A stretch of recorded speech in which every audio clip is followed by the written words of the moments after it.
Hello friends, welcome to meaning in Telugu channel. ఈరోజు word ఏమిటంటే zoo. దీని తెలుగులో జంతు ప్రదర్శనశాల అని అంటారు. దీన్ని నౌన్కి ఇచ్చేసేటప్పుడు ఈ డెఫినేషన్ ఉపయోగిస్తాం. An establishment which maintains A collection of wild animals. అంటే తెలుగులో అడవి జంతువుల సేకరణను నిర్వహించే సంస్థ.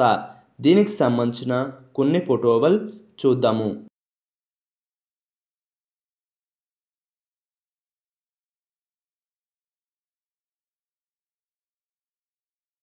అలాగే దీనికి సంబంధించిన కొన్ని ఎగ్జాంపుల్ చూద్దాం. వాటితో ఇంకా బాగా అర్థం చేసుకోవచ్చు. ఫర్ ఎగ్జాంపుల్ ఫస్ట్ది వి సా 3 పాండాస్ ఇన్ ద జూ. అంటే తెలుగులో మేము జంతు ప్రదర్శనశాలలో 3 పాండాలను చూసాము. దీని next example and final example the children enjoy going to the zoo. అంటే తెలుగులో పిల్లలు జంతు ప్రదర్శనశాలకు వెళ్ళడం ఆనందిస్తారు. ఈ వీడియో మీకు నచ్చితే లైక్ చేయండి. మరిన్ని వీడియోల కోసం మా ఛానల్ని సబ్స్క్రైబ్ చేసుకోండి. Thank you friends.